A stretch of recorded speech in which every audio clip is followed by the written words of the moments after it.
Subscribe कीजिए हमारे YouTube channel को और बेल आइकन प्रेस करना ना भूलें नेक्स्ट वीडियो नेक्स्ट अपडेट के लिए। हज़रत सल्लल्लाहु अलैहि वसल्लम पर वही का इब्तदाई दौर अच्छे सच्चे पाकीज़ा ख्वाबों से शुरू हुआ।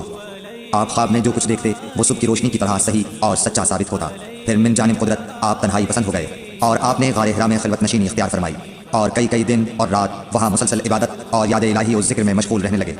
जब तक घर आने को दिल न चाहता तोशा हमरा लिए हुए वहाँ रहते। तोशा खत्म होने पर ही अहलिया मोहतरमा हज़रत खदीजा रज़ियल्लाहु ताला अन्हा के पास तशरीफ़ लाते और कुछ तोशा हमरा लेकर फिर वहाँ जाकर खिलवत गुज़ीन हो जाते। यही तरीक़ा जारी रहा यहाँ तक कि आप पर हक़ मुनकशिफ हो गया और आप गारे हिरा ही में क़याम पज़ीर थे कि अचानक हज़रत जिब्रील अलैहिस्सलाम आपके पास हाजिर हुए और कहने लगे कि आए मोहम्मद पढ़ो। आप फरमाते हैं कि मैंने कहा कि मैं पढ़ना नहीं जानता। आप सल्लल्लाहु अलैहि वसल्लम फरमाते हैं कि फरिश्ते ने मुझे पकड़कर इतने ज़ोर से खींचा कि मेरी ताकत जवाब दे गई। फिर मुझे छोड़कर कहा पढ़ो। मैंने फिर वही जवाब दिया कि मैं पढ़ा हुआ नहीं हूँ। उस फरिश्ते ने मुझको निहायत ही ज़ोर से खींचा कि मुझको सख्त तकलीफ महसूस हुई। फिर उसने कहा कि पढ़।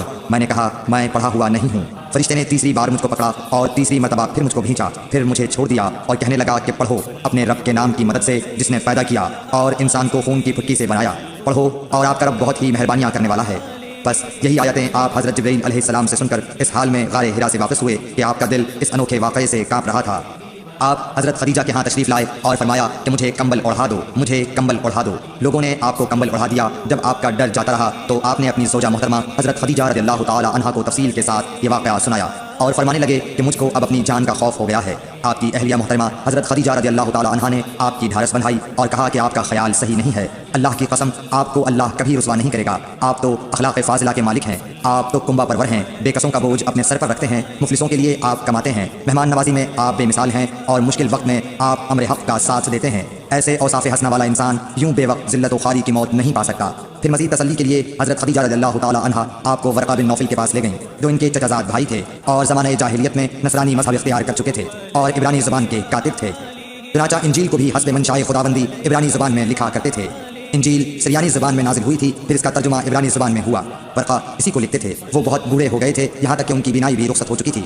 हज़रत खदीजा रज़ियल्लाहु ताला अन्हा ने उनके सामने आपके हालात बयान किए और कहा कि अय चचाज़ाद भाई अपने भतीजे मोहम्मद सल्लल्लाहु अलैहि वसल्लम की ज़ुबानी ज़रा इनकी कैफियत सुन लीजिए। वो बोले कि भतीजे आपने जो कुछ देखा है उसकी तफसील सुनाओ। चुनांचा आप सल्लल्लाहु अलैहि वसल्लम ने अव्वल ता आखिर पूरा वाक़या सुनाया, जिसे सुनकर वरक़ा बेख्तियार होकर बोल उठे कि ये तो वही नामूस मुअज़्ज़िज़ राज़दान फरिश्ता है जिसे अल्लाह ने हज़रत मूसा अलैहिस्सलाम पर वही देकर भेजा था। काश मैं आपके इस अहद नबुव्वत के शुरू होने पर जवां उम्र होता। काश मैं उस वक्त तक जिंदा रहता जबकि आपकी कौम आपको इस शहर से निकाल देगी। रसूल करीम सल्लल्लाहु अलैहि वसल्लम ने ये सुनकर ताज्जुब से पूछा कि क्या वो लोग मुझको निकाल देंगे, हालांकि मैं तो इनमें सादिक़ व अमीन व मकबूल हूँ। वरक़ा बोला हाँ ये सब कुछ सच है, मगर जो शख्स भी आपकी तरह अमर हक़ लेकर आया लोग उसके दुश्मन ही हो गए हैं। अगर मुझे आपकी नबुव्वत का वो ज़माना मिल जाए तो मैं आपकी पूरी मदद करूँगा। मगर वरक़ा कुछ दिनों के बाद इंतकाल कर गए। फिर कुछ अरसे तक वही की आमद मौकूफ़ रही। सही बुखारी हदीस नंबर 3।